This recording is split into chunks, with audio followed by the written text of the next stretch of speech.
리나야, 지금 어디야? 시간이 벌써 이런데 연락이 안 돼서 걱정되는데. 아, 집착 좀 하지 마. 하다못해 몇 시에 돌아오는지 정도는 알려줘. 아, 예. 오늘 밤에는 돌아갈 예정 없음. 또? 뭐 어때서? 그래도 아침에는 들어갈 생각이니까 아침밥 차려놔. 그리고 점심도. 아니, 나도 일하잖아. 그래서 뭐? 당신도 집안일 좀 더 해야 되지 않을까? 뭐래? 네가 그런 말 할 입장이야? 아니, 전부 다 하라는 소리가 아니야.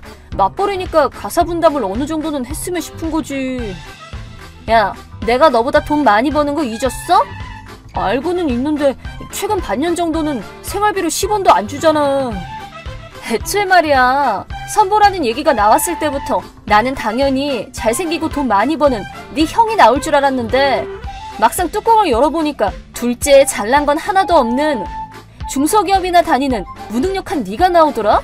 내가 얼마나 실망했는지 알아? 심지어 업무 제휴가 어쩌고 저쩌고 하면서 우리 아빠 회사가 어려우니까 도와주네 만회하면서 하도 시끄럽게 굴어서 어쩔 수 없이 너랑 결혼한 거야.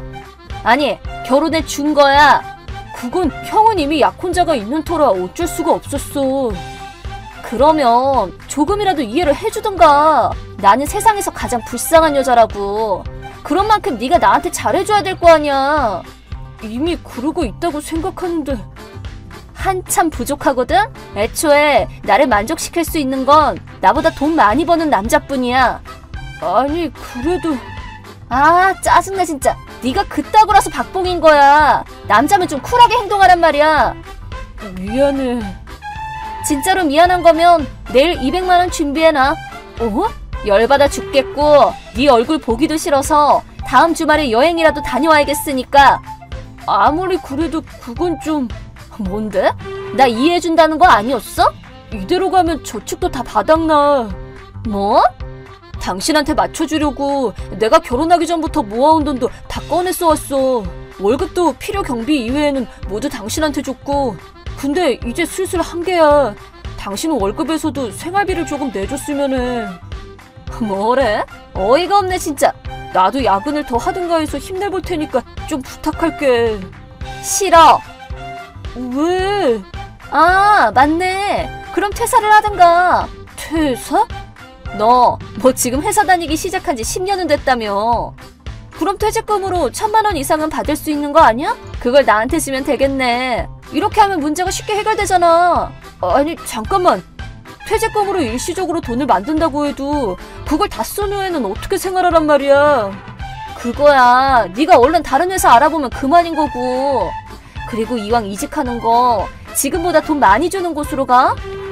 그게 쉽겠냐고. 요즘 세상이 어떤 세상인데. 애초에 당신이 나보다 벌이도 좋잖아. 시끄러워. 나는 너랑 어쩔 수 없이 결혼한 불쌍한 여자라고. 그런 나를 이해해주지도 않는 못된 남편이라고. 밖에서 그런 소리나 듣고 싶어? 그런 게 아니면 빨리 퇴사하고 퇴직금 내놓으란 말이야. 왜 그렇게 억지를 부려. 한마디만 더 해봐. 3달 후. 리나야, 지금 어디야? 집 안 들어온 지 일주일이 넘었잖아. 아, 진짜 시끄럽네. 할 얘기가 있어. 오, 설마 퇴사 얘기? 맞아. 곧 사직서 낼 거야. 그래, 그럼 이혼하자 이제. 어? 아니, 잠깐만. 너 지금 네 주제를 모르는구나. 당신이야말로 주제를 알고 그러는 거야? 뭐래? 나는 다 알아. 뭐가? 바람 피우고 있지? 뭐? 우리 형이랑 일십하지 말고 답장 좀 하지? 그래, 뭐 들킨 거면 됐어. 이혼 서류는 굳이 안 써도 돼. 그래? 이미 네가 써놓은 거 있었잖아. 내가 우연히 발견해서 들고 나왔거든. 아, 장롱에 넣어뒀는데 없길래 어디 갔나 했더니 당신이 가져간 거였구나. 그럼 그대로 좀 내줄래? 지금 냈어. 벌써? 친구가 법원 근처 살거든. 여튼 그런 줄 알아? 뭐 나야 귀찮은 일이 줄어서 좋긴 하다만. 아, 이제야 아주버님이랑 결혼할 수 있겠네. 난 차기 사장님의 와이프라고. 위자료는 제대로 청구한다. 어? 위자료? 금액은 변호사랑 상의하는 중인데 아마 1000만 원 단위로 형이랑 너한테 각각 청구하게 될 거야. 그래 뭐 차기 사장이 될 사람이고 돈도 많이 버는 사람인데 그 정도는 거뜬하지. 박봉인 너랑은 다르게 말이야. 금전관계 확실하게 하기 전까지는 차단하거나 하지 마. 그래. 다음날. 야! 답장해! 왜? 돈이 인출 안 되잖아. 뭐? 네 퇴직금 말이야. 아까 계좌에서 인출하려고 했는데 돈이 안 들어있다잖아. 아, 내 통장이랑 카드 가져간 게 역시 당신이었구나? 퇴직금 어쨌냐고. 퇴직금은 아직 안 나왔는데? 왜? 아직 퇴사를 안 했으니까. 뭐? 퇴사했다며? 그런 적 없어. 말했잖아. 어제 대화 다시 읽어봐. 그냥 곧 사직서를 낼 거라고만 했잖아. 아니, 뭐야? 사직서를 내고 당일에 바로 퇴직한다는 건 어지간한 이유가 있지 않은 이상 불가능하다는 것 정도는 당연히 알고 있지? 당연하지. 그럼 그냥 말 그대로 대충 들었다는 소리네. 이럴까봐 말로 안 하고 이렇게 일일이 카톡으로 말했던 건데. 상대가 누구든 중요한 얘기라고 하면 좀 집중해서 들어. 시끄러워. 참고로 사직서는 오늘 막내 참이고 지금까지 남아있던 연차를 다음 주부터 다 소진한 다음에 퇴직하기로 했어. 퇴직금은 그 후에 들어와. 너무하네. 왜? 이러면 네 통장을 갖고 나온 의미가 없잖아. 비밀번호도 어렵게 알아낸 건데. 거기에 들어있는 돈은 줄게. 고작 1250원 가지고 뭘 어쩌라고. 퇴직금이 들어오면 바로 연락해. 진짜 사람 귀찮게 굴지 말고. 에? 설마 내 퇴직금이 당신 돈이라고 생각하고 있는 거야? 나한테 주기로 약속했잖아. 난 그런 약속한 적이 없는데? 했잖아. 당신이 일방적으로 달라고 떼쓴 거고 나는 준다고 말한 적 없어. 어느 쪽이든 퇴직금은 다른 계좌로 들어오게 지정해뒀어. 뭐? 너 내가 퇴직금 갖고 싶다고 해서 퇴사하는 거 아니야? 아, 그래서 오해를 했구나. 오해? 내가 퇴사하는 건 아버지 회사에서 요청이 들어와서야. 아버님 회사? 그래. 어떻게 된 거야? 사실 나는 국가 자격증을 한 개 갖고 있거든. 국가 자격증? 아버지 회사에서 이번에 새로 만들 신사업을 위해 필요한 인재를 찾고 있었는데 마침 내가 그쪽 관련 자격 시험을 막 합격한 참이었거든. 그래서 그 노력을 크게 평가해서 차기 사장 후보로 맞이해줬어. 뭐? 차기 사장 후보라니? 차기 사장은 아주버님 아니야?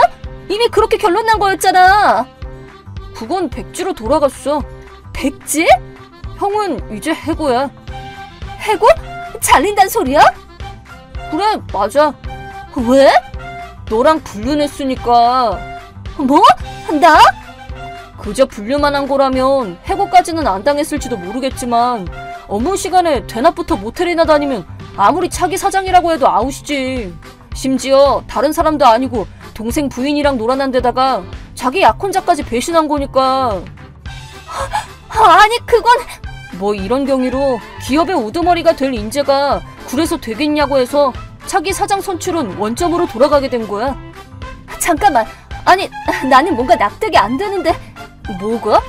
너는 왜 아버님이 회사를 경영하시는데 굳이 다른 회사에 취직했던 건데? 일도 똑바로 못하는 문제아라서 아버님이 상대를 안 해주셨던 거 아니야? 아니야, 내 의사를 존중해 주셨을 뿐이지. 아니, 아버님 회사에 들어가는 게 훨씬 더 속편하고 돈도 더 많이 받았을 거 아니야. 나는 그게 싫었던 거야. 왜? 그 당시에 이미 형이 차기 사장으로 확정된 상태였으니까. 나는 내가 아무리 열심히 해봐야 가족들을 방패로 세운 낙하산이라고만 생각될 거 아니야. 그런 상황 속에서 사회생활을 하고 싶지는 않았던 거지. 그럼 왜 이제 와서 입사하는 건데? 신사업이 내가 하고 싶었던 일이었던 것도 있고 차기 사장 후보로서 다른 후보들과 동등하게 싸워볼 만한 환경이 됐으니까. 뭐라는 거야? 나도 이제 남남이 될 당신한테 일일이 납득시켜줄 생각은 없어. 뭐 여튼 그런 줄 알고 형은 당분간 무직으로 살 테니 돈 많이 버시는 우리 리나 씨가 잘 챙겨주고 그래. 아니야! 뭐가? 나 이제 일 안 해. 응? 실수를 좀 해서 퇴사할 수밖에 없었단 말이야. 아, 그래서 생활비를 안 줬던 거구나? 뭐 예전에 아버지가 고용한 흥신소에서 보고를 받아서 듣고 알고는 있었지만. 뭐야? 흥신소라니! 그럼 다 알고 있으면서 왜 굳이 말하게 만들어? 당신 입으로 직접 들어야겠어서. 난 당신을 너무 오냐오냐 해줬던 것 같아. 왜? 부모님끼리 연이 있어서 결혼했다고는 해도 내 아내가 될 사람이라는 이유로 잘해줘야겠다고 생각한 게 좀 지나쳤나 봐. 아니야, 전혀 지나치지 않았어. 그보다 아버님 회사에 차기 사장 후보로 들어가는 거면 월급도 많이 오르겠네? 전보다는 많이 받겠지. 그럼 나 앞으로는 마음 고쳐먹고 집안일도 똑바로 할게. 그니까 이혼은 그냥 없었던 걸로 하자. 뭐라는 거야? 이미 이혼하기로 다 말해놓고서는. 아니, 나는 이렇게 될 줄 몰랐지. 어차피 우리는 이혼할 운명이야. 왜? 우리 아버지는 부당한 일을 참지 못하시거든. 회사를 이어받을 아들조차 불륜 하나로 칼같이 잘라내버리는 분이신데 남편을 배신하고 외도하는 여자도 똑같이 대하지 않으시겠어? 불륜녀가 차기 사장 후보의 아내 자리에 있다는 건 절대 있을 수 없어. 그리고 그건 나도 생각이 같아. 왜 그래? 나 반성했어. 이제 와서? 내 말 좀 들어봐. 뭐 여튼 그런 줄 알고 곧 그쪽으로 변호사 보낼 거니까 알고 있어. 뭐야? 내가 어디 있는지 어떻게 알고? 형이 몰래 숨겨둔 집이잖아. 그것도 흥신소를 통해서 다 들었어. 제발 부탁이야. 그럼 직접 얘기하는 건 이걸로 끝이야. 앞으로는 좋은 아내가 될게. 한 번만 기회를 줘. 부탁이야. 난 사실 당신 사랑하고 있단 말이야. 우리 다시 잘해보자, 응? 카톡 좀 읽어줘. 그 후 결국 리나는 제 이름을 한 번도 불러주지도 않고 이혼하게 되었습니다. 형은 저와 약혼자가 청구한 위자료를 한 번에 다 내고 리나를 버리고 행방불명이 되었습니다. 리나에게 청구한 위자료는 장인 장모님이 대신 내주시고 마무리 지었습니다. 또 이번 이혼으로 아버지의 도움이 끊기게 된 장인 장모님의 회사는 도산하고 말았습니다. 물론 이 결혼이 부모님들에 의해 반강제로 이뤄진 면도 없지 않아 있긴 하지만 저나 아버지나 이번 실패를 교훈 삼아 앞으로 나아가야겠죠. 하지만 리나네는 그러기도 힘들 것 같습니다. 지금은 세시성 원룸에서 겨우 입에 풀칠만 하며 살고 있고 이웃들의 항의가 끊이지 않을 정도로 매일 서로 언성을 높이며 싸우고 지내고 있다고 합니다. 안녕하세요, 구독자 여러분.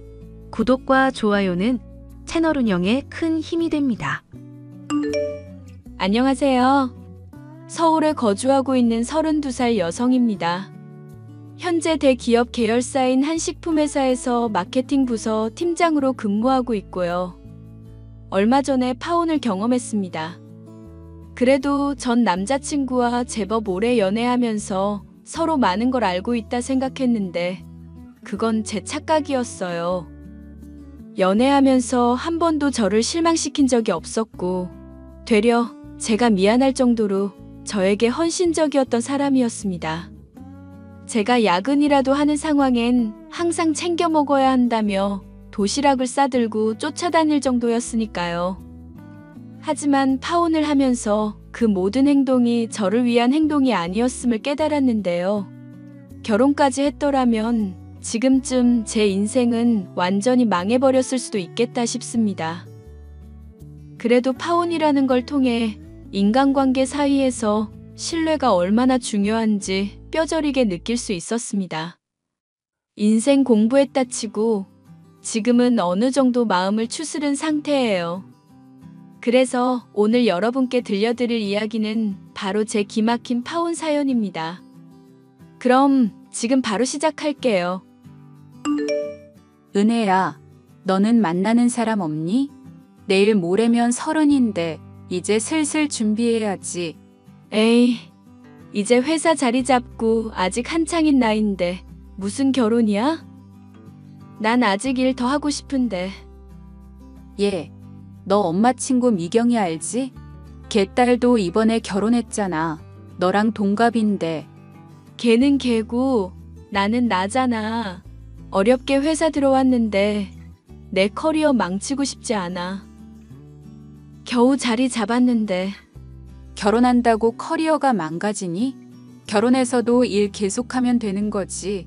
요즘 세상에 맞벌이 안 하면 힘들다며. 그렇지. 근데 아직은 혼자가 좋아. 그러니까 너무 걱정하지 마. 내 연애는 내가 알아서 할게. 알아서 하다가 다 늙어 죽는다.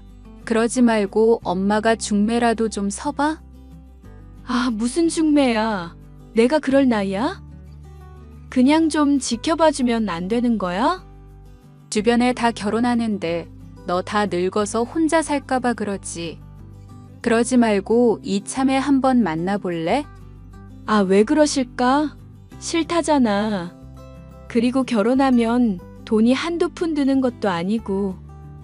아직은 일 더 해야 해. 좀 더 있다. 해도 안 늦어. 아휴, 얘는 누굴 닮아 이렇게 고집을 피울까? 누구긴 누구야. 아빠랑 엄마 닮았지. 그 피가 어딜 가겠어? 나도 모르겠다. 너 하고 싶은 대로 해. 이 엄마도 강요는 안 할게. 정말이지? 내가 좋은 사람 생기면 꼭 인사하러 올 테니까 연애 안 한다고 뭐라 하지 마. 알겠어, 이 계집애야. 저는 어려서 아버지가 일찍 돌아가셨고 엄마가 혼자 저를 키워주셨어요. 불행 중 다행히도 아버지가 돌아가시면서 남기신 재산이 제법 됩니다. 남부러울 것 없이 하고 싶은 거 다 하면서 살 수 있었지만 현실에 안주해서는 안 된다며 엄마는 닥치는 대로 일을 하셨어요. 어렸을 때부터 늘 듣고 자랐던 소리 중 하나가 돈 아까운 줄 알아야 한다는 거였습니다. 절약할 수 있는 건 절약하며 지냈고 부유한 티를 절대 내지 않았죠. 지금 생각해보면 엄마는 부유했음에도 불구하고 제가 올바른 길로 자라날 수 있게 무척이나 애를 쓰셨던 것 같아요. 그렇게 엄마의 바람대로 학업에 전념하며 속 썩이는 일 없이 행복한 유년 시절을 보낼 수 있었답니다. 아무튼 엄마는 그런 제가 빨리 결혼했으면 하셨어요. 가정이 탄탄하면 인생이 안정감 있게 흘러간다 생각하셨기 때문이죠. 제가 사회생활을 시작한 지 5년 차 되던 해 남편을 만났습니다. 남편은 대학 졸업 후 공무원 시험 준비를 하다 실패 후 뒤늦게 사회생활을 시작한 상태였습니다. 뒤늦게 시작한 사회생활인 만큼 누구보다 열심히 일했고 그 노력하는 모습이 참 예뻐 보였어요. 인턴 과정을 거친 뒤 제 부서에 배치받았는데 어찌나 열정이 넘치던지 사무실 분위기가 바뀌더군요. 선배님, 정신 차려보세요. 도대체 무슨 일이에요? 아, 준호 씨. 전 괜찮아요. 조금 무리해서 그런 거니까 쉬면 괜찮아질 거예요. 괜찮긴요. 지금 딱 봐도 사람 하나 죽게 생겼는데. 도대체 이 지경까지 왜 참으세요? 당장 병원 가세요. 아, 글쎄 됐다니까요. 늘 이랬으니까 호들갑 좀 떨지 말아요. 아니 글쎄, 이렇게 혼자 개고생하면 누가 밥이나 떠먹여준답니까? 선배님이야말로 너무 미련해요. 빨리 저랑 응급실 가세요. 제가 물건 놔두고 온 게 있어서 다시 왔길 망정이지 아무도 없었으면 정말 큰일 났었을 거예요. 고마워요, 준호 씨. 요즘 새로 맡은 프로젝트 때문에 정신이 없네요. 신상품 론칭하는 것 때문에 신경 쓸 게 이만저만 아닌데. 왜 혼자 다 짊어지려고 하세요? 팀원이 8명이나 되는데. 그러게 말이에요. 제가 혼자 하는 게 편해서 그렇죠 뭐. 이 바닥에서 살아남으려면 어떻게든 발버둥 쳐야 하잖아요. 마침 프로젝트가 제게 온 거고 팀장님도 제게 권한 위임하셨고요. 어휴, 그래도 그렇죠. 몸 좀 사려가면서 일하세요. 누가 보면 회사 일은 선배님이 다 하는 줄 알겠다고요. 자, 말은 그만하고 저랑 병원 가요. 아, 정말 괜찮다니까요. 사람 민망하게. 나 홀로 저승 가는 것보다 민망한 게 훨씬 나아요. 제가 가방 챙겨올게요. 잠시만 기다리세요. 예비 남편은 저보다 2살 많았습니다. 자기보다 나이 어린 상사한테 꼬박꼬박 존대하고 예의 바른 사람이었죠. 그렇게 저는 예비 남편의 도움을 받아 병원에서 치료를 받았습니다. 과로였고 꼬박 이틀 입원해 누워 있었어요. 그걸 계기로 저희 사이엔 사랑이 싹트기 시작했습니다. 자연스레 연인 사이로 발전했고 2년 정도 연애 후 제가 30살이 되던 해 결혼을 약속하게 되었죠. 친정엄마는 제가 결혼한다 하니 누구보다 기뻐하셨고 양가 집안에 인사를 드리게 되었답니다. 아휴, 내가 이 순간을 얼마나 기다렸는지 몰라. 어서 와요. 오느라 고생 많았죠? 아닙니다. 어머님, 당연히 인사드리러 와야 하는 건데요. 그동안 찾아뵙지 못해서 죄송합니다. 만난 지 2년 다 되어 가는데 이제서야 인사드려 죄송해요. 어머, 젠틀하기까지 해라. 난 그 누구보다 기뻐요. 우리 딸 원래 결혼은 안 하려고 했었던 거 알아요? 그런데 그런 녀석이 결혼을 하겠다니 내가 안 기뻐요? 엄마, 내가 언제 안 한다고 했어. 일을 더 하고 싶다 했지. 그게 그거지 이 녀석아. 아무튼 이렇게 만나서 반가워요. 우리 딸 어디가 좋아서 결혼하는 거예요? 들어보니까 같은 회사 근무한다는데. 은혜 씨가 워낙 일도 잘하고 똑 부러지는 면이 있어서 제가 그 모습에 반했어요. 제가 사회생활을 조금 늦게 시작해서 가진 것도 없고 내세울 것도 없지만 은혜 행복하게 해줄 자신 있습니다. 어머, 패기 있는 모습 좀 봐. 난 말할 것도 없이 오케이야. 인물 훤칠하지. 성격 좋지. 엄마는 궁금한 것도 없어? 내가 다 민망하네. 뭐 아무렴 어떠니 자기 주제 모르고 설치는 사람만 아니면 된다. 아직 신서방네는 인사 안 드린 거지? 뭘 했다고 벌써 신서방이래. 다음 주에 인사드리러 갈 거야. 이번 주에 우리 집 먼저 온 거고. 그래, 잘해봐. 신서방, 우리 식구가 된 걸 환영하네. 앞으로 잘 부탁해. 네, 어머님. 저도 잘할게요. 어머님이 뭐야? 이제 장모님이라고 해야지. 호호. 어서 오거라. 우리 준호랑 결혼을 할 사이라고? 안녕하세요, 아버님. 처음 뵙겠습니다. 김은혜라고 해요. 아버지, 우리 은혜 정말 예쁘지? 얼굴도 예쁘지, 몸매도 좋지, 회사에서 잘 나가지. 집안도 좋다니까? 내가 사람 하나는 잘 골랐어. 회사에서 잘 나간다니? 혹시 뭐 하는 집안인지 물어봐도 될까? 어려서 아버지가 돌아가셔서 엄마 혼자 절 키우셨어요. 친정엄마는 최근에 일 그만두시고 집에서 쉬고 계세요. 뭐? 그럼 결혼하면 데리고 살아야 하는 거냐? 일도 안 하고 무슨 돈으로 먹고 살아? 신준호, 너는 어디서 이런 근본 없는 걸 신부감이라고 데리고 왔어. 너, 내가 혹 달린 여자는 안 된다고 했지? 네?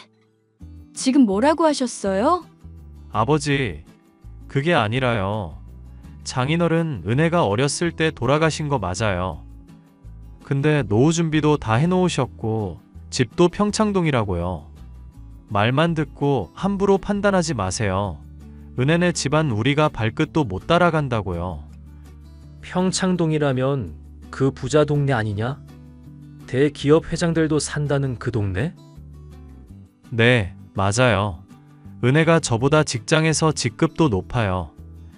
제가 일하는 부서 팀장님이라니까요. 아버지가 잘 몰라서 그러는데 우리 은혜 막대 먹은 여자 아니에요. 내가 말실수를 했어. 아들이 때늦은 결혼을 한다고 하니 예민해졌나 보다. 지금 내가 한 이야기는 못 들은 걸로 해주렴. 하하. 은혜야, 아버지가 장난 좀 치셨나 보다. 기분 나빴지? 내가 대신 사과할게. 우리 아버지가 원래 이런 분이 아니신데. 아니에요. 그러실 수도 있죠. 앞으로 잘 부탁드려요. 양가 집안에 인사를 드리면서 저는 묘한 기분을 느꼈어요. 위에서도 언급했다시피 돌아가신 아버지가 남기신 재산이 제법 되는지라 사는 집도 여자 둘이 사는 집 치곤 크고 넓었습니다. 예비 남편이 저희 집 대문 앞에서 한참 동안을 두리번두리번했고 입을 다물지 못하더라고요. TV에서 나올 법한 그런 집이었고 자기 눈으로 직접 보니 신기했겠죠. 평소에 제가 명품에 관심이 없고 길거리에 지나다니다 제 마음에 들면 사서 쓰는 스타일이라 티를 내고 다닌 것도 아니었고요. 친정엄마도 중요한 자리 아니면 편하게 입고 다니시는 스타일이었고 얼핏 보면 그냥 동네 아줌마였죠. 반면 예비 시댁은 예비 시부와 예비 남편 둘이 살고 있었어요. 20평대 아파트였고 전세를 끼고 살고 있었습니다. 예비 시부는 아파트 경비 일을 하고 있었고 나이에 비해 꾸미는 걸 좋아하시는 것 같았어요. 그리고 예비 남편에게는 남동생이 하나 있었는데 해외에 나간 지 제법 되었고 오랫동안 연락을 하지 않고 지냈다고 합니다. 그런데 예비 시모에 대해 물었는데 끝까지 대답해주지 않더라고요. 뭐 사정이 있겠거니 하고 넘겼고 상견례 날짜까지 잡으며 본격적인 결혼 준비에 돌입하기 시작했어요. 머지않아 상견례 날이 다가왔고 긴장되고 떨리는 마음을 억누르며 애써 괜찮은 척하고 있었습니다. 안녕하세요. 은혜 엄마 되는 사람입니다. 이렇게 사돈을 만나 뵙게 되니 영광이네요. 우리 은혜 잘 부탁드립니다. 아이고, 제가 할 소린데요. 우리 준호 잘 부탁드리고 은혜는 내가 딸같이 생각할 테니 걱정 마세요. 그렇게 생각해 주시니 감사할 따름입니다. 자, 그럼 본격적인 이야기를 나눠볼까요? 우선 제일 큰 문제는 아무래도 집 문제인데 제가 생각해봤는데 우리 준호가 사부인 댁으로 들어가서 사는 게 어떨까 싶습니다. 네? 저희 집이요? 저야 뭐 좋긴 하다만 그래도 신혼인데 따로 살아야 하지 않을까요? 애들 의견도 중요하고요. 애들도 그게 좋다고 생각할 겁니다. 새아가도 원래 살던 곳에서 사는 게 더 익숙하고 준호야 뭐 좋은 집에서 사랑하는 와이프 끼고 사는데 더할 나위 없이 행복하겠죠. 무엇보다 돈도 아끼고 말이죠. 너희들 생각은 어떠니? 저는 좋아요. 안 그래도 그 넓은 집에서 장모님 혼자 사실 생각하면 마음 아팠거든요. 장모님이랑 은혜만 괜찮다면 제가 거기 들어가서 살고 싶어요. 아휴, 고마워라. 사돈이 이렇게 속이 깊으실 줄 몰랐네요. 아버님, 배려 감사해요. 안 그래도 저 걱정 많이 했거든요. 근데 아버님은 어쩌시게요? 나야 뭐 혼자 지낸 게 익숙하기도 하고 이제 아들 녀석이랑 지지고 볶고 안 하는 게 더 좋을 나이지. 아무튼 그건 그렇고 이왕 말하는 거 혼수는 딱히 할 필요 없겠죠?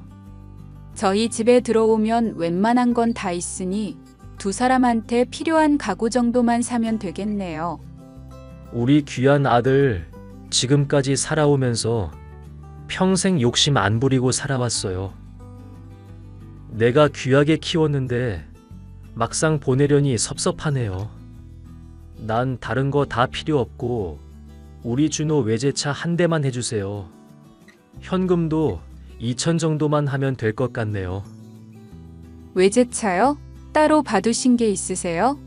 그건 준호가 알아서 잘 고를 겁니다. 사회생활 하면서 대중교통 타고 다니는 게 영 마음에 걸렸는데 이참에 하나 장만해 주시죠. 아버지, 그거 장모님이 되게 부담되실 거야. 나 차 필요 없어요. 지금처럼 대중교통 타고 다니면 되죠. 이 사람도 아직 차 없는데.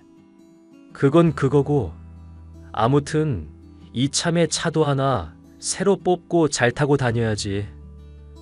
너도 언젠간 팀장 되고 본부장 될 텐데. 그건 그렇죠. 안 그래도 우리 딸 진급 선물로 뭐 해줄까 생각했는데 아무래도 차가 좋겠네요. 추가적인 건 아이들 통해서 전달받도록 하죠. 저흰 뭐 딱히 요구사항은 없습니다. 아이들이 행복하다면 뭐든지 해줄 수 있어요. 그러니 사도는 걱정 마시고 마음 놓으세요. 생각보다 상견례는 무난히 잘 끝났습니다. 하지만 상견례가 끝나고 나니 왠지 모르게 마음이 무겁더라고요. 예비 시부는 당연하다는 듯이 혼수로 차와 현금회단을 요구하셨죠. 솔직히 마음만 먹으면 뭐든 다 해줄 수 있는 처지였지만 결혼을 앞두고 예민해지니 오만 가지 생각이 다 들더군요. 예비 시댁의 형편이 그렇게 좋은 것도 아니었고 남편도 사회생활을 시작한 지 얼마 되지 않아 모은 돈도 적었을 뿐더러 왠지 배보다 배꼽이 더 큰 상황을 만든 게 아닌가 싶었어요. 남편 월급이 300 초반이었는데 외제차 한 대 관리하려면 돈이 어마어마했거든요. 저희 친정집에 들어와 산다고 해도 과연 그만큼 아끼면서 살지도 의문이었고요. 주변 친구들한테 말하니 반응이 제각각이었습니다. 그중 저에게 할 말 못할 말 다 하는 친구 녀석이 한참 동안 말을 않다가 믿지는 결혼이고 기우는 결혼인데 다른 속셈이 있는 것 같다고 하는 게 아니겠어요? 정말 현실적으로 생각하고 그 사람에 대해 얼마나 잘 알고 있는지 되짚어보라고 조언해 주는데 아차 싶더라고요. 설마 진짜 그러겠어? 하는 심정으로 예비 남편을 잘 살펴보기로 했습니다. 예비 남편은 결혼 날짜까지 잡히니 정말 뭐라도 된 마냥 나대기 시작했습니다. 그동안 사치를 부리지도 않던 사람이 백화점에서 하루 종일 쇼핑을 하질 않나 과소비를 하기 시작하더라고요. 그런데 머지않아 친구가 조언해 주었던 말의 뜻을 몸소 깨닫게 됐어요. 여보, 우리 아버지 차 바꿀 때 됐는데 장모님한테 말해서 혼수로 차 한 대만 준비해줘. 안 그래도 제네시스로 뽑아드리려고 했어. 그 정도면 타고 다니시는데 지장 없잖아. 지난번에 보니까 사고 나면 자동으로 관제센터에 신고도 되고 여러모로 기능이 좋더라. 뭐? 정신 나갔어? 당연히 외제차 뽑아야지. 구더기 같은 국산차를 어떻게 타? 지금 무슨 소리를 하는 거야? 내 이야기 끝까지 들어. 엄마가 안 그래도 아버님 차 얘기하시더라. 우리 차는 결혼 선물해 준다 치고 아버님 차도 고민하시더라고. 근데 솔직히 금액으로만 따지면 2억 넘는 거 알지? 그럼 외제차가 다 그 정도 하지. 작정하고 사면 집 한 채 값인걸? 그래서 말이야. 우리 집에 들어와 살 때 필요한 것들은 혼수한다 생각하고 당신 쪽이 준비해줬으면 해. 뭐? 갑자기 그러는 게 어딨어? 뭐가 갑자기야? 까놓고 얘기해봐. 우리 엄마가 몇 억 쓰는데 고작 가구 몇 개랑 필요한 물건 사는데 돈 얼마나 든다고 그걸 못 써? 아니, 당신도 알잖아. 우리 아빠 경비원 일하면서 얼마나 번다고 그 부담을 주는데. 우리 엄마는 돈이 썩어나서 해주냐? 다 자기가 안 쓰고 안 입고 해서 해주는 거지. 우리가 재벌도 아니고 여유가 있다고 해서 다 해야 하는 건 아니잖아. 솔직히 이거 기우는 결혼이야. 알아? 뭐? 기울어? 너 말 다 했냐? 지금 우리 아빠랑 나 무시하는 거야? 돈 없다고 이런 식으로 사람을 대해? 그런 뜻으로 말한 게 아니잖아. 누가 자기 돈 없다고 무시했어? 해준다는 거 다 해줄 테니 조금만 부담하라는데 뭐가 문젠데? 당신 월급 3달치만 모아도 필요한 거 사고도 남겠다. 그리고 모아둔 돈 3천 정도 있다며? 그 돈 아버지 드렸어. 그동안 나 키워주시느라 고생 많으셨잖아. 아, 그런 건 왜 말을 안 하는 거야? 나도 모아둔 돈 하나도 안 쓰고 있는데 왜 한마디 상의도 없이 그러냐고. 내 돈인데 왜 내 마음대로 못해? 이런 거 하나까지 신경 써야 하는 거야? 당신 원래 이런 사람이었어? 자식이 부모 챙긴다는데 이상할 건 없지. 근데 우리 결혼 앞두고 있는 시점에 적어도 언질은 해줘야 하는 거야. 뭐라 하는 게 아니잖아. 자꾸 따지는 것처럼 보일지 몰라도 객관적으로 보면 자기는 뭐 해오는데? 이야, 이런 식으로 비교까지 한다. 이거지. 다 필요 없고 돈 들인 거 다시 받아올 테니까 치사하게 굴지 좀 마라. 참나 어이가 없어서. 도대체 사람이 왜 그렇게 삐딱해?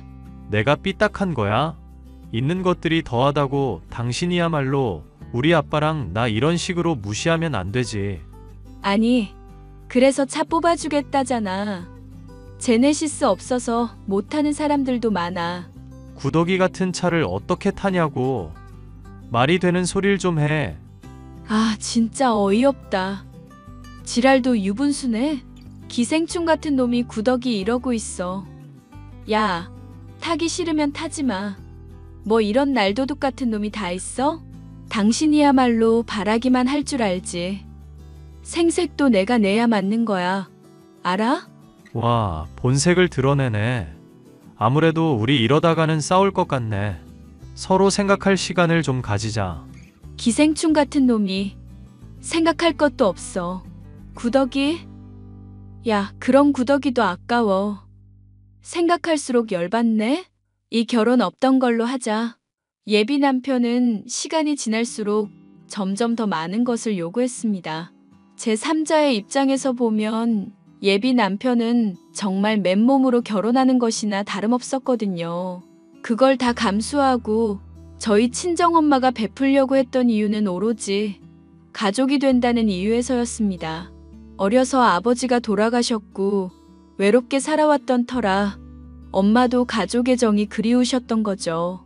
하지만 예비 남편은 이를 악용해 저희 두 모녀에게 뜯어낼 수 있는 건 모조리 다 뜯어내고 싶었나 봅니다. 일을 하다 답답한 마음에 회사 옥상에서 바람 좀 쐬려고 커피 한 잔 뽑아 들고 올라갔습니다. 그런데 예비 남편이 누군가와 통화를 하는 소리를 듣고는 파혼을 하기로 결심을 했더랬죠. 통화를 하던 사람은 다름 아닌 예비 시부였습니다. 저는 모든 대화를 녹음하기 시작했습니다. 야, 너는 그깟 여자 하나 못 잡아서 이 사다를 만들어? 아, 그럼 어떻게 해요? 솔직히 차 2대는 너무했지. 아버지 차까지 요구하는 건 아무리 생각해도 무리였다니까요. 뭐가 무리야? 잘난 우리 아들 데려가는데 그 정도는 해야지. 내가 널 어떻게 키웠는데. 아들이라고 둘 있는데 다른 자식은 제 엄마 따라간다고 뒤도 안 돌아보고 미국으로 떠나버렸지. 내가 너한테 기댈 수밖에 없잖냐. 우리 부자가 잘 먹고 잘 사는 길은 돈 많은 집 여자 만나서 피 빨아먹고 사는 수밖에 없어. 이 나이에 어디서 이런 호사를 누리겠냐? 아, 그럼 뭐 하냐고요. 아버지 때문에 차 문제로 싸워가지고 지금 결혼을 한 해 만에 하고 있는데. 아씨 진짜. 뭐? 어떻게 해서든 마음 사로잡을 준비해 이벤트를 하던 뭘 하던. 요즘 여자들 꽃다발 좋아하잖냐. 진심인 척하고 먼저 가서 벌벌 기어. 쪽팔린 거 한순간이다. 평생 2다리 쭉 뻗고 살 수 있는 기회라고. 그래도 그렇지. 이러다 들키면 바로 고소당해요. 그러니까 안 들키게 잘하라 이거야. 너 영화 기생충 알지? 거기 나오는 사람들처럼 자연스럽게 연기를 하란 말이야. 아, 알았어요. 내가 다시 이야기 좀 해볼 테니까 혹시 모르니까 돈 좀 마련해놔요. 차도 사주는데 집에 들어올 때 사용한 가구는 사야 되는 거 아니냐고 따지는데 내가 할 말이 없더라니까. 그런 거에 동요하지 말고 당당히 나가. 그래야 아무 말 못하지. 아무튼 내가 돈은 마련해두마. 요즘 잘 나가는 여자 하나 물었거든. 알았어요. 또 연락해요. 저는 둘의 대화를 듣고 충격에 빠질 수밖에 없었습니다. 엄청난 사실에 기가 막히기도 했고 분노를 참을 수 없겠더라고요. 그 길로 녹음된 파일을 친정엄마에게 보내드렸습니다. 아니나 다를까 노발대발하시더니 결혼은 없던 일로 하시자더군요. 저는 예비 남편을 불러 파혼을 선언했습니다. 아니나 다를까 왜 그러냐며 모른 척 시치미를 뚝 떼더라고요. 자기는 너무나도 당당하다며 왜 이러는지 모르겠다길래 녹음된 대화 내용을 들려주었죠.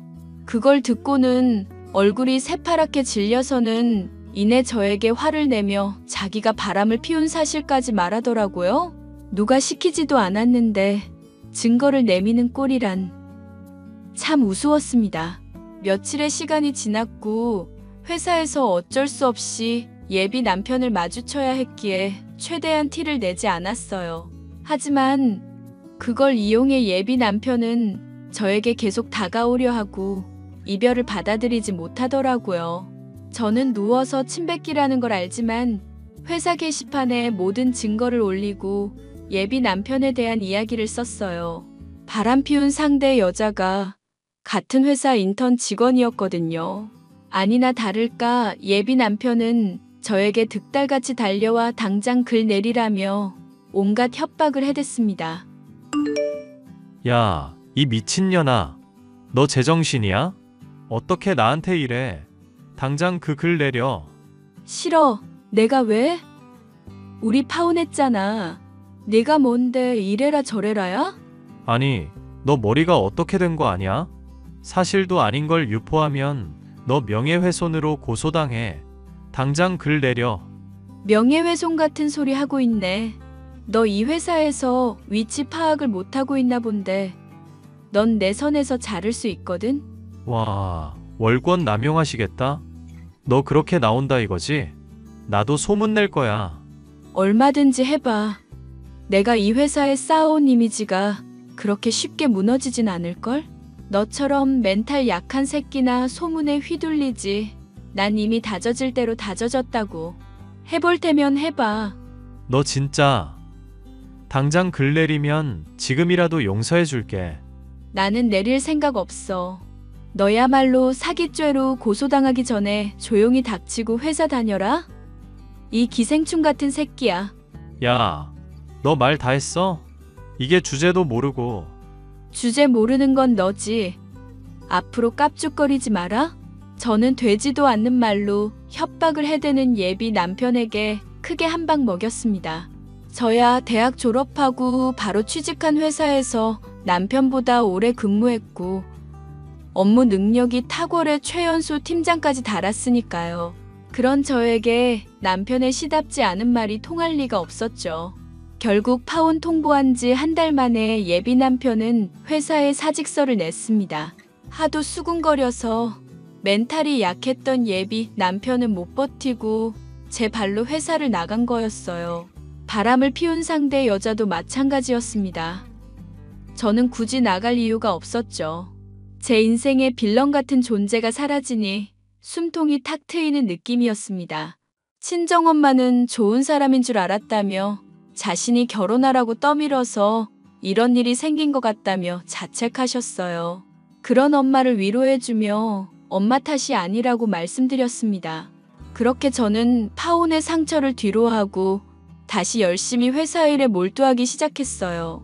최연소 팀장 자격이 주어진 데다 곧 승진 시험을 앞두고 있었기에 더욱더 박차를 가할 수밖에 없었습니다. 예비 남편은 회사를 관두고 아르바이트 자리를 전전하며 허송세월을 보내고 있다고 하네요. 배보다 배꼽이 더 크다고 주제에 맞지 않게 행동하다 큰 코 다친 예비 남편이 정말 불쌍하기도 하면서 쌤통이다 싶네요.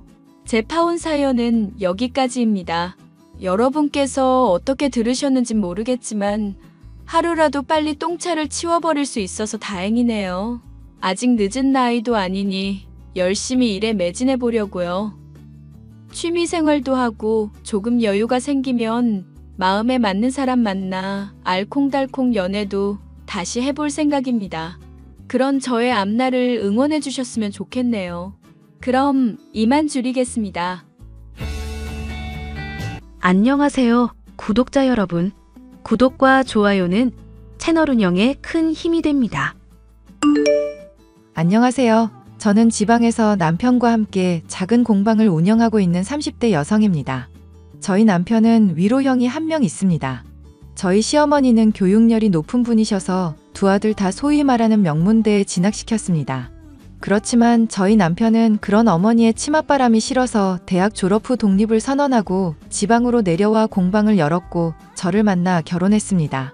시어머니는 둘째 아들이 자신의 원하는 삶의 궤적에서 벗어난 것이 제 탓이라고 생각을 했는지 저를 항상 못마땅해 하셨습니다. 그런데 그러한 저와 시어머니 관계에 변화를 준 사건이 있었는데요. 오늘 그 이야기를 여러분께 들려드리려고 합니다. 우리 종범이 곧 결혼할 거다. 어머, 아주버님이 만나는 여자가 있으셨어요? 정말 축하드려요. 저도 이제 형님이 생기는 거네요. 말이야, 네 형님이지만 너랑은 아주 차원이 다르단다. 너 미국에 있는 하버드 대학이라고 들어는 봤니? 거기 졸업해서 지금은 외국계 기업 임원이란다. 저도 하버드 대학 알아요. 거기 졸업하셨을 정도면 정말 똑똑하고 멋진 분이시겠네요. 말해 뭐 하겠니? 너처럼 촌구석에 처박혀서 손장난하고 있는 애랑은 차원이 다르지. 니네가 하고 있는 그 뭐지? 공모시기. 공방이요, 어머니. 솔직히 말해봐라. 그걸로 돈이 벌리기나 하니? 너네 백수인데 남한테 말하기가 쪽팔려서 공방인지 뭔지 한다고 구라치는 거 아니니? 그럴 리가요. 그이랑 저랑 열심히 노력해서 일군 장소예요. 동네 사람들도 많이 찾아와주고 이제는 나름 사랑방 역할도 하고 있는걸요. 큰 돈은 벌지 못해도 저희 앞가림은 분명하게 하고 있어요. 앞가림, 웃기시네. 그런 코딱지만한 가게로 앞가림이 되는 거면 청년 백수가 왜 생기니? 아유, 됐어. 너네만 생각하면 내 가슴 속에서 열불이 나니까. 어머님, 이제는 저희 인생 인정해 주시면 안 되나요? 종수 씨랑 저 정말 열심히 살고 있어요. 열심히 사는 게 뭔지 보고 싶으면 우리 첫째 아들 종범이를 봐라. 합격 시기가 조금 늦춰지기는 했어도 내년 안에 고시 붙을 거고 엄청나게 능력 있는 여자를 데려왔잖니. 지방 어딘가에 처박혀서 애들 속꿉장난하고 있는 너네랑은 급이 달라. 하버드 며느리라니 이게 웬 횡재인지 모르겠구나. 아주버님은 명문대를 졸업한 후 35살이 되도록 고시 공부만 한 분이셨습니다. 그런데 아주버님의 합격 소식이 들리기도 전에 결혼 소식이 들려온 것입니다. 어머님은 아주버님이 데려온 여자가 정말 대단한 사람이라면서 두 팔 벌려 환영하는 분위기였지만 저희 남편은 다른 의견이었습니다. 자기야, 소식 들었지? 아주버님 말야, 곧 결혼 날짜 잡으시려나 봐. 엄마한테 전화 와서 들었어. 우리 형이지만 말야, 나는 이해가 안 돼. 취직도 안 하고 몇 년째 엄마한테 손 벌리면서 고시 공부하는 것도 이해가 안 되는데 갑자기 결혼이라니. 도대체 생각이 있는 건지 없는 건지. 아주버님도 다 계획이 있으시겠지. 게다가 예비 형님이라는 분 정말 대단하시던걸? 하버드 나와서 외국계 기업 임원이라니 너무 멋지잖아. 난 정말 모르겠어. 고시 공부하느라 직업도 없는 우리 형이 어디서 그런 여자를 만났으며 그런 여자를 어떻게 우연히 만났다고 하더라도 그 여자가 왜 우리 형을 좋아하냔 말이야. 이 결혼 어딘지 모르게 불길한 구석이 있어. 나도 그런 부분은 좀 염려스럽기는 해. 이렇게까지 차이 나는 결혼은 주변에서 처음 보거든. 그래도 아주버님 이제까지 고생하셨으니까 행운이 굴러들어온 거 아닐까? 나도 정말 그랬으면 좋겠어. 남편은 아주버님의 결혼에 대해 의문을 품고 있었는데 사실 그건 저도 마찬가지였습니다. 외국계 임원까지 오를 정도로 능력 있는 여성분이 어떻게 무직인 저희 아주버님과 결혼을 결심하게 됐는지 알 길이 없었습니다. 그렇지만 어머님이 너무 행복해하셨기에 그런 걸 꼬치꼬치 캐물을 분위기가 아니었고 시간이 흘러 상견례 날이 다가왔습니다. 친구야, 나 정말 너무 힘들다. 이번 주 주말에 만나서 소주 한 잔 콜? 정말 미안해. 이번 주에 상견례 있어서 서울 올라가 봐야 할 것 같아. 갑자기 웬 상견례? 고시 공부한다던 아주버님이 곧 결혼하신대. 나도 아직 예비 형님 얼굴은 못 봤는데 아주 멋진 분이신 것 같아. 나 빼고 세상 사람들 다 행복하게 사는구나. 나는 전생에 무슨 죄를 지어서 이렇게 고통받는지 원. 네가 죄를 지은 게 아니라 너한테 사기를 친 그 사기꾼이 나쁜 거야. 너무 마음 상해하지 마. 꼭 잡을 수 있어. 요즘도 사기꾼 찾는 전단지 붙이고 다녀? 전단지도 붙이고 방송국에 제보까지 했는데도 답이 없네. 나 정도 사기 당한 건 아무것도 아니라고 생각하나 봐. 나는 내 전 재산을 사기꾼한테 뜯겼는데 말야. 지난달에 길거리에서 우연하게 만났었다며. 그때라도 잡아서 유치장에 쳐넣었어야 했나?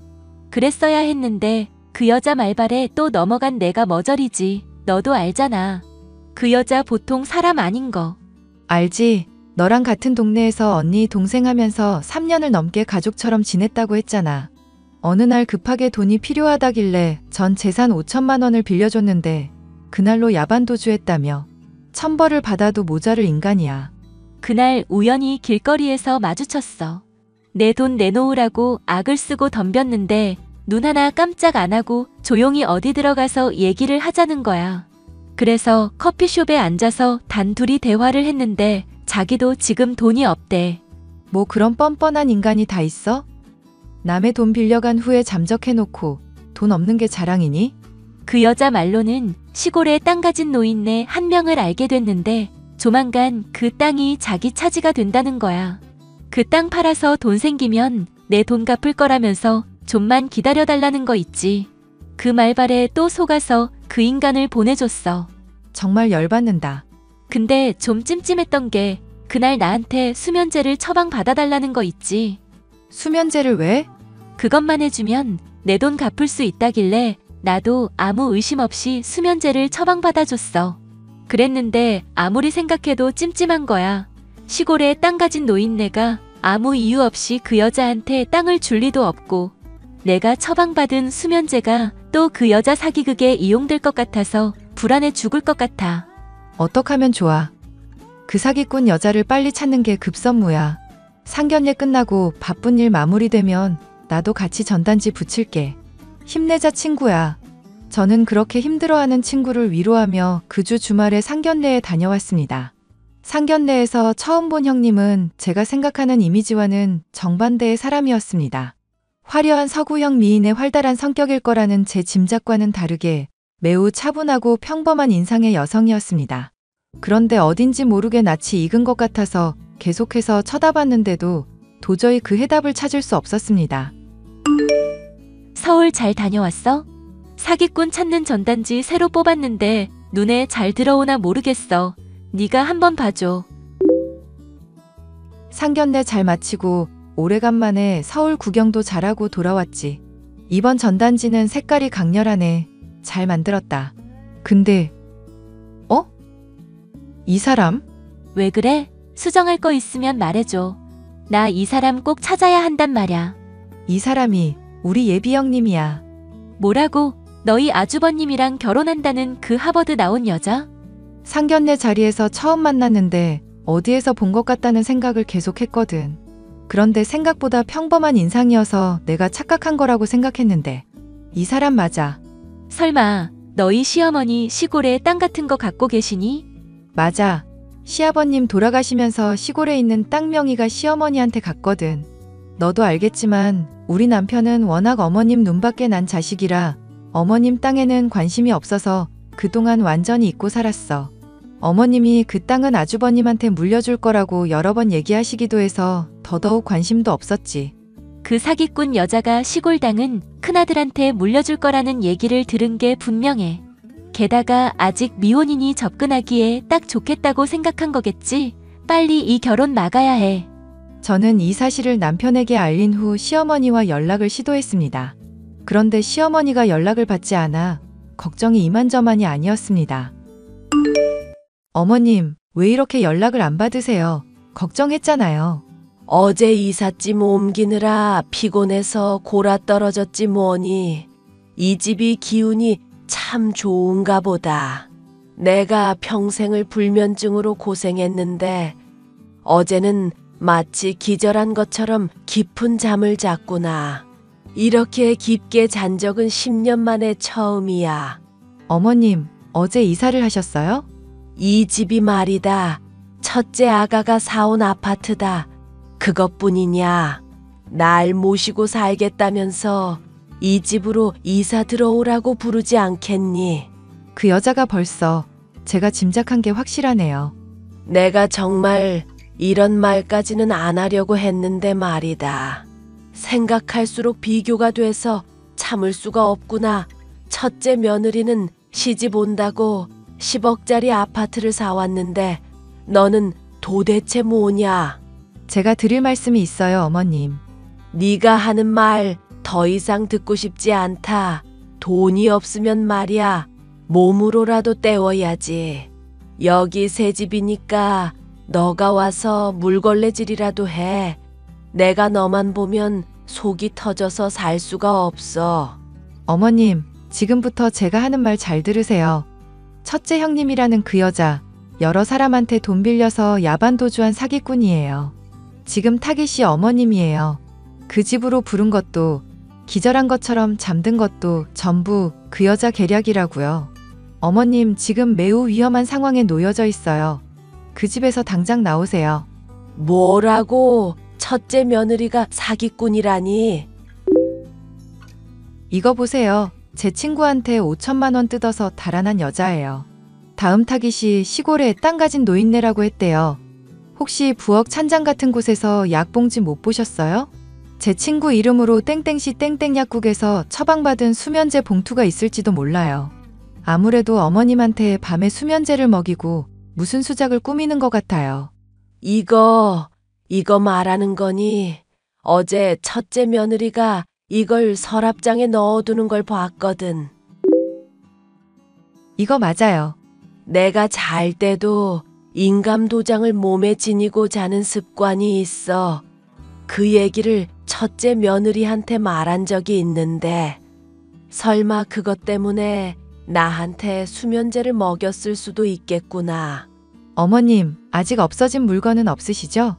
인감은 내 비밀 주머니에 들어있어서 걔가 못 찾은 것 같구나. 중요한 서류도 전부 다 남아있어. 그럼 얼른 그 집에서 나오세요. 그 집에 더 계시다가는 그 여자가 어머님 식사에 또 무슨 약을 탈지 몰라요. 얼른요. 부동산에 알아보니 저희 예비 형님이 해왔다고 하는 그 아파트는 3달짜리 단기 월세였습니다. 어머님을 속여서 이사 들어오게 한 후 약을 먹여 재우고 인감도장을 훔쳐 달아나려는 계획이었던 게 분명했습니다. 그 여자는 이미 여러 건의 사기로 고소를 당한 상태였고 이번에는 저의 시어머니에게 접근하다가 꼬리가 밟혀 경찰 수사를 받게 되었습니다. 아가, 내가 너한테 면목이 없구나. 솔직히 내가 생각해도 말이 안 된다고 생각했어. 학벌만 좋지 뭐 하나. 자기 손으로 이룬 적 없는 첫째한테 그런 여자가 찾아올 리가 없지. 내 재산을 노린 사기꾼이었다고 생각하니 이제서야 모든 게 이해가 되는구나. 어머님, 말이 안 된다고 생각하면서도 너무 좋고 너무 행복해서 귀 닫고 눈 감고 그냥 결혼 밀어붙이려고 했던 거야. 일단 종범이랑 결혼부터 시켜놓으면 자기가 나중에 정신 차려도 도망갈 수도 없을 거라고 생각했으니까. 처음부터 내 재산을 노린 사기극이었을 줄은 상상도 못했단다. 너 아니었으면 무슨 일이 벌어졌을지 정말 끔찍하구나. 어머님이 무사하셔서 정말 다행이에요. 그리고 아주버님이 상처를 많이 받으신 것 같아서 죄송하기도 하고요. 종범이도 이제 정신을 차릴 때가 됐어. 더 이상 고시 뒷바라지 해주지 않겠다고 얘기해놨다. 작은 기업이라도 들어가서 사람들하고 어울리고 일 배우라고 했더니 본인도 그렇게 생각한다고 얘기하더라. 오늘 면접 보러 갔단다. 쉽지 않은 결정이었을 텐데 어머님도 아주버님도 정말 대단하세요. 나는 말이다. 종수가 저렇게 지방 내려가서 작은 가게 운영하면서 사는 게 다 네 탓이라고 생각하면서 널 원망했단다. 하지만 이제 와서 생각해보니 그렇게 독립적이고 용기 있는 선택을 한 종수가 대견하고 그런 종수랑 가정을 꾸리면서 사는 너한테 고마운 마음이 드는구나. 내가 왜 그동안 너네들을 미워했는지 모르겠어. 그동안 내가 한 모진 말들에 대해 사과하고 싶어. 아니에요, 어머님. 저도 종수 씨도 어머님에 대해 원망하는 마음 같은 건 없어요. 시골 땅은 내 몫까지 공평하게 나눠줄 생각이다. 종범이랑 종수, 그리고 너한테 3분의 1씩 증여한다고 유언장을 작성해놨어. 너한테 정말 고맙다. 비온 뒤에 땅이 굳는다는 말처럼 사기꾼 사건이 지나가고 난 후 저희 집안에는 평화가 찾아왔습니다. 아주버님은 중소기업에서 사무직으로 근무를 하게 됐고 저희 남편은 어머니의 인정을 받아서인지 더욱 열심히 공방을 운영하고 있습니다. 저는 이번 일을 겪으며 성실하고 정직하게 살아가는 것이 가장 중요한 가치라는 걸 깨닫게 되었답니다. 저희 집안 이야기를 끝까지 들어주셔서 정말 감사합니다.